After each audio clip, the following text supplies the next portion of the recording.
친애하는 국민 여러분, 오늘은 인생 상담 13번째입니다. 성숙한 인간관계의 가정에 대해서 여러분과 함께 나누고자 합니다. 첫 번째, 인간의 성숙한 관계의 가정은 호기심 가정이 있습니다. 모든 인간은 태어나면서부터 어떤 식으로든 자기 이외에 다른 사람과 만남의 관계를 맺으면서 살아갑니다. 어려서는 부모와 그리고 자라면서 친구와 배우자 등 많은 이웃들을 만나게 됩니다. 또 누구와 만나는 순간부터 형성된 인간관계는 자동차 바퀴처럼 계속 굴러갑니다. 이 심리적인 사이클은 계속 구르는 과정을 거치면서 발전하는데 이것을 만남의 주기 혹은 만남의 사이클이라고 합니다. 이 사이클을 알지 못하면 대인관계에 있어서 결정적인 실수를 하게 됩니다. 세 쌍 중 한 쌍이 이혼을 하는 기가 막힌 현실 상황도 바로 이 문제에서 기인하는 것입니다.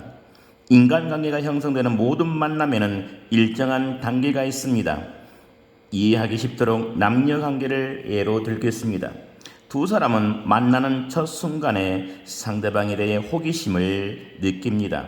저 남자 혹 저 여자는 누구일까? 어디에서 살까?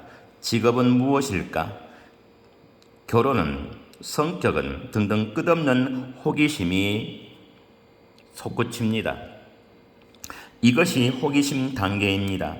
사람은 일단 호기심을 갖게 되면 상대방에 대해 무엇이든 알고 싶어하며 상대방도 자신에게 관심이 있는지 알고 싶어합니다. 즉 호기심이 모든 관계의 단초가 되는 것입니다. 어떤 관계도 호기심 없이는 성립되지 않습니다. 호기심 단계가 어느 정도 지나면 자신에 대한 상대방의 생각을 시험해보고자 하는 욕구를 느낍니다. 이제 호기심 단계에서 시험 단계로 접어듭니다. 이 단계에서는 자기도 모르게 상대방에게 자신의 감정을 드러냅니다. 다시 말하면 은연중에 상대방에게 나는 당신에게 관심이 있다는 사인을 보낸다는 것입니다.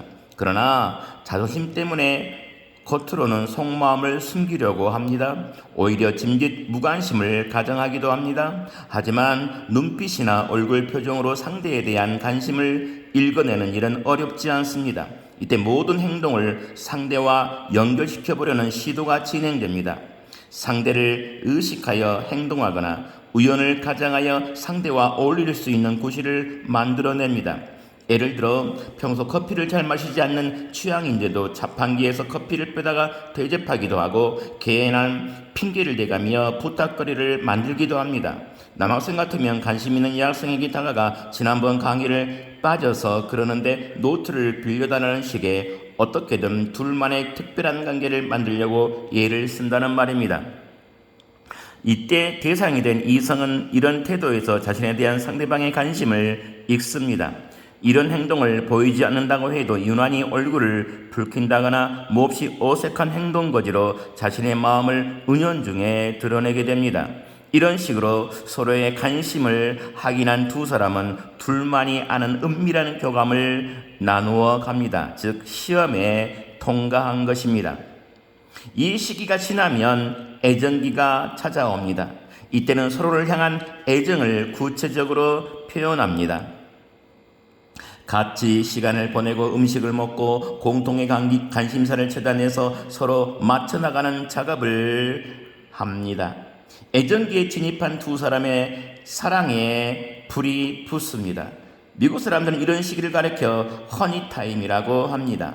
즉 꿀맛처럼 달콤한 시기라는 말입니다.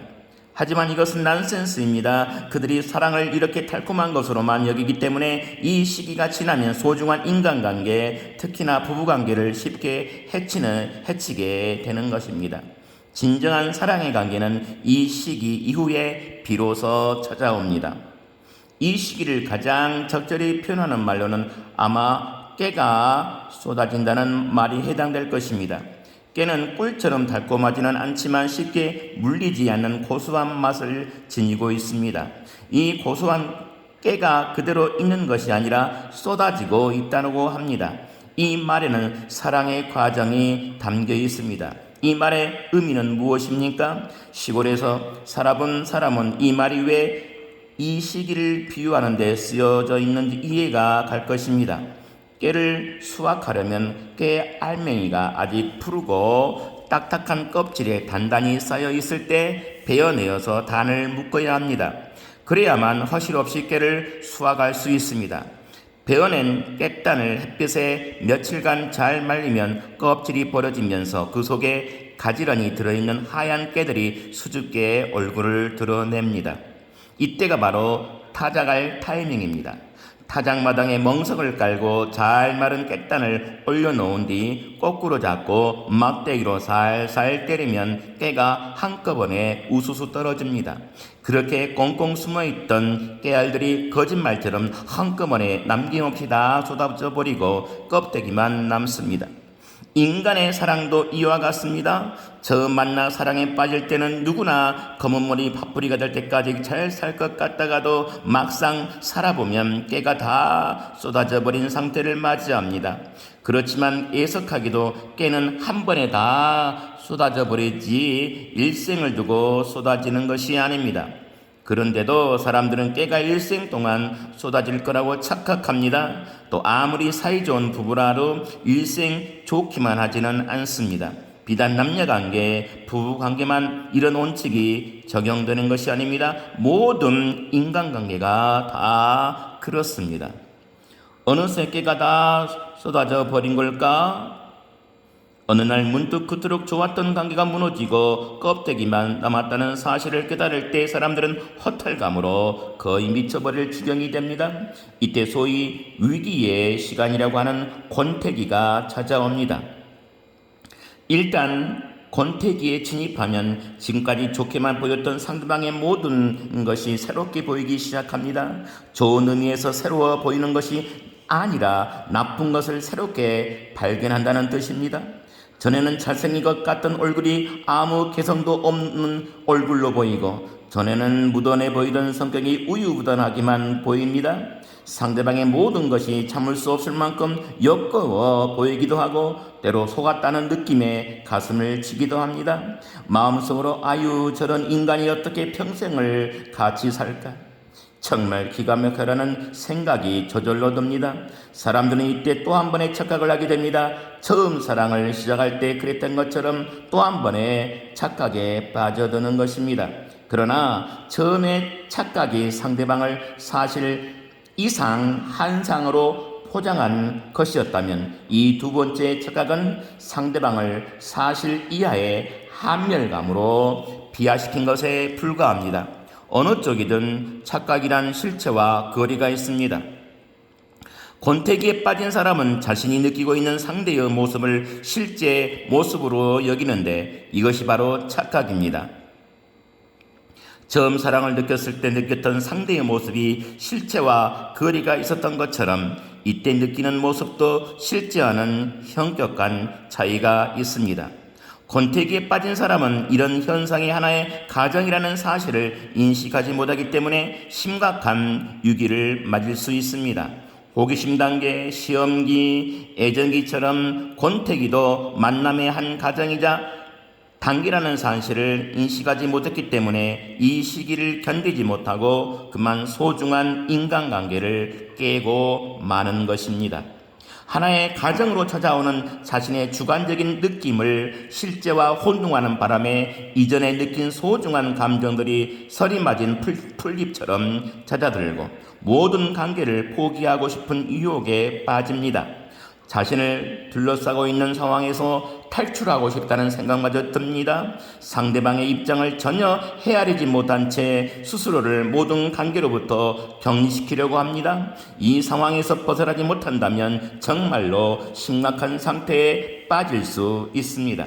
상대방의 껍데기만 보이는 권태기의 특징을 잘 모르면 빈 껍질을 실제로 알고 낙심하여 포기해버리거나 공허한 마음을 달래기 위해 술이나 도박에 빠져들기도 하고 다시 한번 자신의 인생을 불태울 사랑의 한상을 쫓다가 다시는 돌아오지 못할 강을 건너버리는 수도 있습니다. 이런 사람은 절대로 이 과정을 통과해서 다음 단계로 진입할 수가 없습니다. 그러나 이 가정을 참고 견딘 사람에게 비로소 만남의 마지막 단계인 성숙기가 찾아옵니다. 권태기라는 우여곡절이 있고 난 후 성숙기에 들어서면 상대방이 은근히 좋아집니다. 그냥 옆에 있기만 해도 좋고 안 보면 보고 싶습니다. 상대가 화를 내도 심지어 몇 대 얻어맞아도 상대방의 입장에서 상대를 헤아릴 수가 있게 됩니다. 상대가 어떤 행동을 해도 마음 한가운데 그의 사랑을 확신하는 구석이 있기 때문입니다. 저 사람이 나를 좋아하니까 그런 거야. 아무리 그래도 저 사람은 내 거야. 이쯤 되면 이들의 만남을, 사랑을 떼어놓을 수 있는 장애물은 이 세상에 아무것도 없습니다. 그야말로 영원한 사랑의 단계에 돌입한 것입니다. 하지만 안타깝게도 대부분의 사람들이 이 단계에 들어서지 못하고 권태기의 단계에 인생을 끝마칩니다. 애정기, 즉 한참 때가 쏟아지는 시기의 사랑은 어떤 면에서는 진짜 사랑이 아닙니다. 일시적이고 충동적인 사랑일 뿐입니다. 참 사랑은 성숙기에 찾아옵니다. 사도 바울이 고린도전서 13장에 말한 사랑도 바로 이 사랑입니다. 사랑은 오래 참고 사랑은 모든 것을 견디느니라. 무엇을 참고 견디라는 것입니까? 권태기의 상대방의 껍데기만 보고 느낄 수 있는 절망감을 참고 다스리라는 말입니다. 오래 참고 견디는 사랑만이 참 사랑을 일구어 낼 수 있습니다. 그래도 많은 사람들이 이 시기의 사랑이 성숙되기를 기다리지 못하고 피상적이고 의무적인 관계에 머물러 고통을 겪습니다. 남녀관계로, 결혼관계로 살펴본 만남의 관계와 만남의 단계는 일반적인 대인관계나 교인관계, 목회자의 관계 등 모든 인간관계에 적용됩니다. 하지만 어떤 관계에서도 이 단계를 모두 슬기롭게 통과하는 사람은 그리 많지 않습니다. 이 과정을 통과하기 위해서는 참고 견뎌야 하는 고통이 따르기 때문입니다. 옛날 우리네 여인들은 마지못해 이런 과정을 모두 넘기곤 했습니다. 그에 비하면 남자들은 이 시기를 거의 참지 못하고 쉽게 한눈을 팔기 일쑤였습니다. 사회적인 분위기도 그것을 묵인해 주었습니다. 그래서 성숙기를 맞아 누리는 부부가 많지 않았고 전국 방방곡곡에서 한 맺힌 여인들의 탄식 소리가 울려 퍼졌습니다. 이제 우리들은 이 모든 단계를 슬기롭게 이해했습니다. 만일 권태기가 찾아온다 싶으면 서로의 문제를 함께 나누고 또 싸우면서 정말 멋진 관계를 위해 노력할 수 있습니다. 혹 이 모든 단계를 생략하고 처음부터 곧장 성숙한 사랑의 단계로 들어가는 방법은 없겠냐고 묻는 사람도 있을 것입니다. 하지만 하나님은 인내를 통하여 안전한 관계를 이루어 가도록 우리를 만드셨습니다. 왜 그러셨을까요? 예수께서 인간을 구원하기 위해 십자가 고난을 겪으셨던 것처럼 안전한 인간관계를 이루는 사랑도 십자가의 고난을 거쳐야 하기 때문입니다. 사랑하는 관계에서 맞는 십자가의 고난이 바로 권태기입니다. 십자가의 고난이 지난 뒤 부활의 영광이 찾아오는 것처럼 인간관계에서도 권태기라는 십자가의 고난이 지난 뒤 부활의 사랑이 찾아옵니다. 이때의 사랑은 이전과는 전혀 다른 차원의 사랑입니다. 오래 참고 고통을 견뎌낸 사랑만큼 아름다운 것은 세상에 없습니다. 이것이 바로 우리를 향한 하나님의 섭리입니다. 어느 청년의 부탁으로 주례를 맡았는데 6개월쯤 지난 뒤 그 청년의 부인이 나를 찾아왔습니다. 부부싸움이 어찌나 격렬하게 했던지 눈두덩이 시퍼렇게 멍이 들어있었습니다. 부인은 그런 온수 같은 인간과는 같이 살 수 없다고 갈라서겠다며 펑펑 울었습니다. 부인을 안정시킨 후 부부싸움을 하게 된 요인을 물었습니다. 사연을 들어보니 다름 아닌 권태기 때문이었습니다. 결혼 6개월 만에 무슨 권태기냐 하겠지만 권태기가 오는 시점은 부부마다 천차만별입니다. 그런데 신기한 것은 어떠한 경우에도 부부가 함께 권태기를 느끼는 일은 거의 없다는 사실입니다. 부부가 먼저 권태기에 접어들고 남편이 나중에 느끼든가 반대로 남편이 먼저고 부인이 나중인 순서로 부부관계 차이가 있습니다. 부부가 동시에 권태기를 느끼는 경우는 흔치 않습니다. 만일 동시에 권태기를 느꼈다면 부부관계에 치명적인 타격을 입게 될 것입니다. 그러나 다행히도 이런 경우는 그리 많지 않습니다. 하여튼 그 부부의 경우 신혼 초부터 시작된 권태기 때문에 연일 부부싸움이 그치지 않았습니다. 연애 기간이 유난히 길었던 그들은 결혼할 때쯤 남편이 이미 깨를 다 쏟아버린 상태였습니다. 그러니 껍데기와 산다고 느끼는 남편에게 결혼 생활이란 지루하고 견딜 수 없는 일일 수밖에요. 눈만 뜨면 짜증을 내고 신경질을 부려대기 일쑤였습니다. 이런 남편의 사정을 알 리 없는 부인은 신혼의 단꿈에 젖어 보지도 못한 채 이해할 수 없는 남편의 짜증을 감내해야 했습니다. 날마다 짜증만 내는 남편, 그것을 이해할 수 없는 아내 사이에 갈등이 깊어지고 어느 날 마침내 폭발해버렸습니다. 그동안 쌓였던 것이 많았던 탓에 부부싸움도 격렬했습니다. 고성욕하고 끝내는 육탄전이 벌어졌습니다. 두 사람 다 마음과 몸에 큰 상처를 입었습니다. 나는 흐느끼는 부인이 진정되기를 기다렸다가 조용히 말했습니다. 살아온 배경이 전혀 다른 남자와 여자가 결혼해서 살다 보면 두 사람 사이에 간극을 메우고 진정한 한 몸으로 거듭나는 데는 소나기와 눈보라가 몰려오게 마련입니다. 그것은 외부로부터 혹은 내부로부터 터져 나올 수 있습니다. 지금 그 소나기가 부인의 가정에 몰아친 것입니다.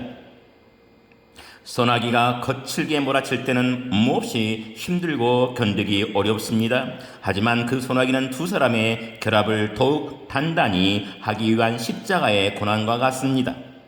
비온 뒤에 땅이 더욱 굳어지는 것과 같은 이치입니다. 앞으로는 이런 소나기와 눈보라가 두 분의 가정을 여러 번 덮칠 때인데 이제 겨우 소나기가 한 번 맞은 것으로 결혼 생활을 끝내버린다면 어떻게 참된 사랑을 이룰 수 있겠습니까? 성급히 이혼을 생각하지 말고 몇 번 더 소나기를 맞아보도록 하십시오. 그때에도 여전히 상황이 변하지 않으면 그때 가서 이혼해도 늦지 않습니다.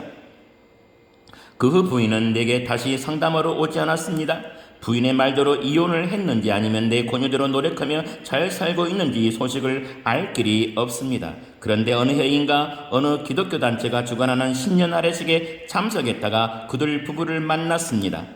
부부는 나를 보고 반색을 했습니다. 그동안 어떻게 지냈는지 궁금해하는 내 눈치를 챘는지 그 부인이 명쾌하게 말을 꺼냈습니다.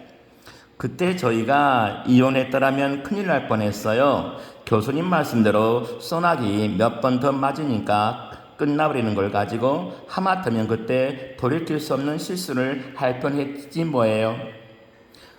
그저 한 부부의 얘기는 하지만 어떤 관계에서도 이런 가정은 반드시 거치도록 되어 있습니다. 그러므로 사람과 사람과의 관계, 특히 서로 판이하게 다른 성장 배경을 가진 남성과 여성이 만나 사랑하는 데는 이런 고난의 시기가 꼭 있습니다. 이 사실을 미리 인식하는 것은 아주 중요한 일입니다. 이러한 고난의 시기가 반드시 찾아온다는 것, 그리고 그 시기를 통과해야 비로소 참다운 사랑을 이룰 수 있다는 사실을 알고 대처할 때 성숙한 인간관계를 경험할 수 있습니다.